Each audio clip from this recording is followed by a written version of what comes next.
G'day my friends, Marty. We're here from Martys Garden on YouTube. Look, I've got some worms here. Yep, we're going to be talking worm placement tips, where to put your worm farms around. Also, we're going to be going around my little backyard mini suburban homestead. I'm turning this into a food producing machine. Really interesting, and we're putting a little studio up made of a greenhouse where we're going to keep worms and plants and stuff. Really cool. Keep watching the show, guys.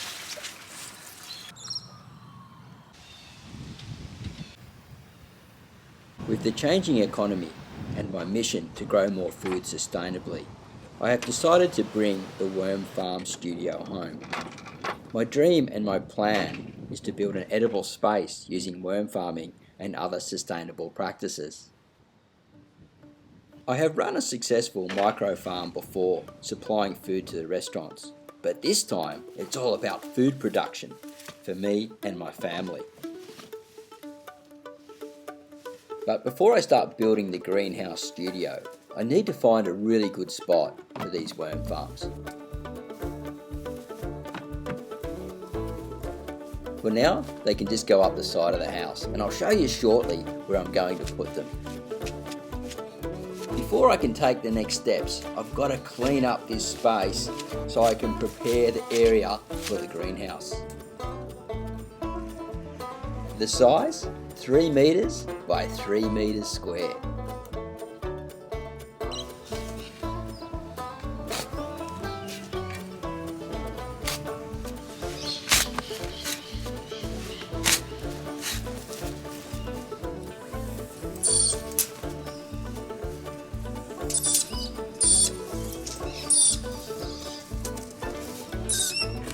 Even my daughter Karen's helping out today, which is really awesome to see. Have you watched any of the old videos?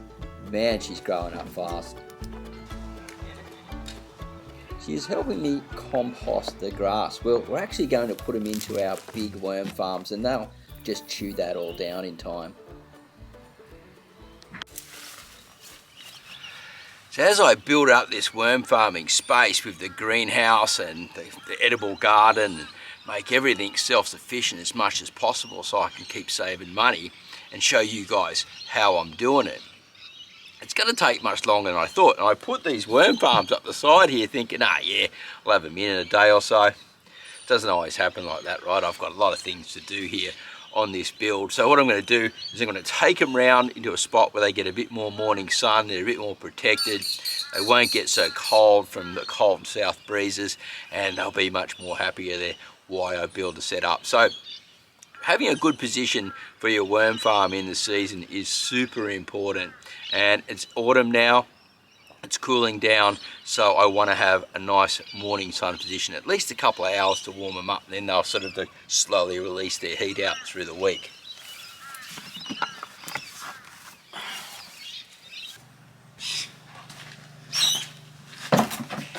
So the last worm farm's in. And this spot's particularly good for a few reasons. You see, we've got these tiles on the floor here and they warm up through the day. They let the heat out through the night. There's no cool breezes coming through and they'll be quite happy here. Probably just got to watch out more that we don't get any like real hot days. Like autumn, we can still get these freak days here because I'm like in the subtropics, right? Where it could actually hit like 27 degrees, but I highly doubt it. It's looking like sort of cloudy and coolish and looks like it's setting into me. So I'd rather them be warm overnight and then keep an eye on them through the day. That's much easier for me to do.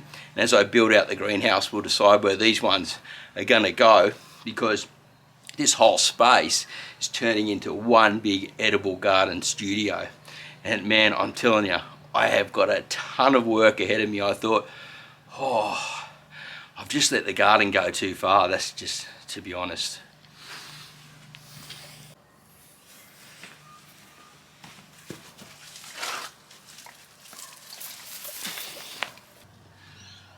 Tell you what, I truly have let my garden go. Like these strawberries, I just neglected them for months. I just left them out in the rain. I'm quite actually surprised that they're still alive and there's still some flowers on here. So what I'm going to do is I've really got to bring my garden back to life, right? So I'm going to have to go through and just remove all this old dead growth, like dead growth, what made me say that? I'll pick this up. I'm just throwing it down, but I'll pick it up a little bit and go through it. Like, there's a strawberry, like, look at the size of that thing. Useless.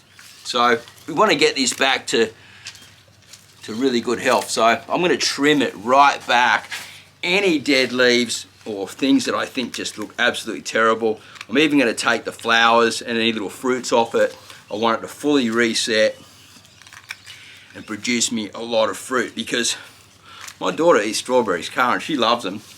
And so do I, and even the local lizard, the blue tongue, in summer, he comes to get some too. We've got to keep him away from him because he bites them in half. But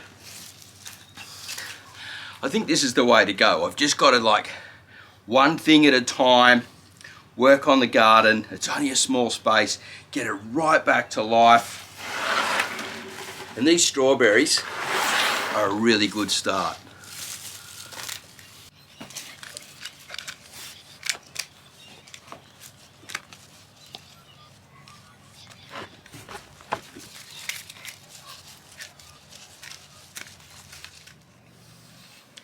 So they're in their morning sun spot, they're ready to go, all been tidied up. They look really luscious and green.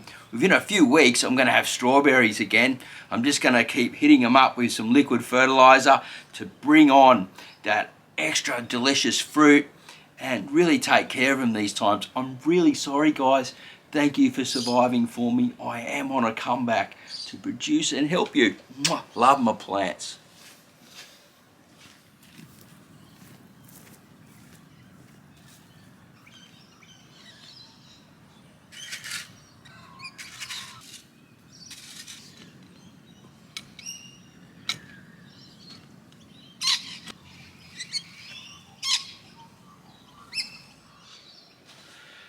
So the greenhouse floor is nearly down. I'm using crusher dust that'll actually, like, take away the moisture. It'll compact down over time and it will become a heat sump. So in the day, it'll warm up all those little rocks and then release them overnight to keep my greenhouse warm through the winter.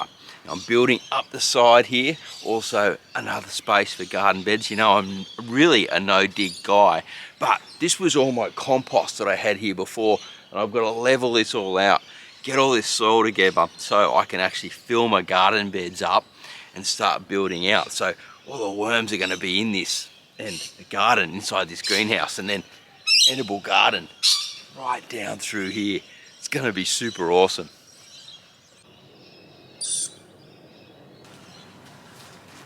I'm also working out in this small space garden. It's just basically a giant courtyard at the back of the duplex. And look, there's a lot of edibles in here already, but what I'm going to do is extending it out. I want to save a lot of money and really make this just even more super awesome. Now, autumn's basically here, and so a lot of my subtropicals, tropical plants, they're going to die back. I've got to get ready for autumn growth, which is very similar to spring growth in lots of places around the globe. So keep an eye out for this, guys, because yeah, I got a lot to do in here. Just have a look at this air garden, guys. It's a vertical hydroponic system. It's growing amazing food right near my kitchen. My kitchen's just there, so I come out and harvest and prepare meals. I really love this thing, and I was a bit skeptical about it first until I tried it, and yeah, I would never sell this.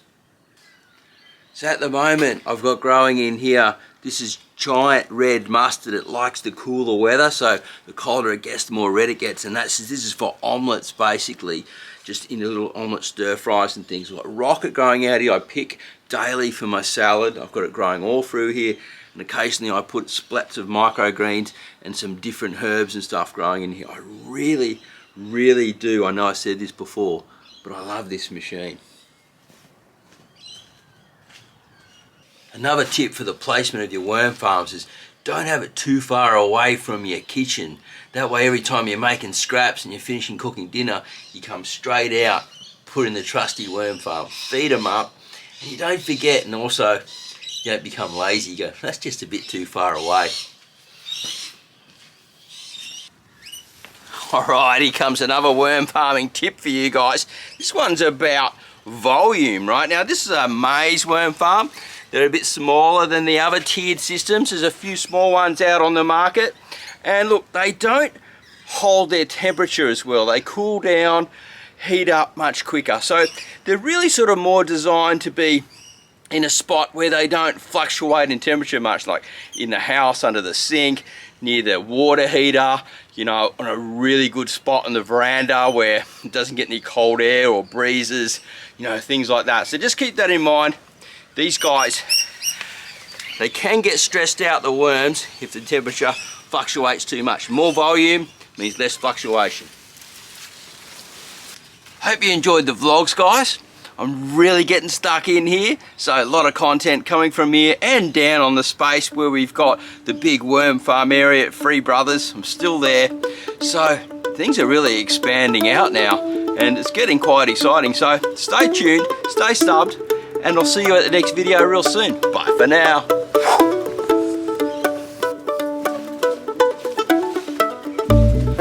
Hope you enjoyed the vlogs, guys.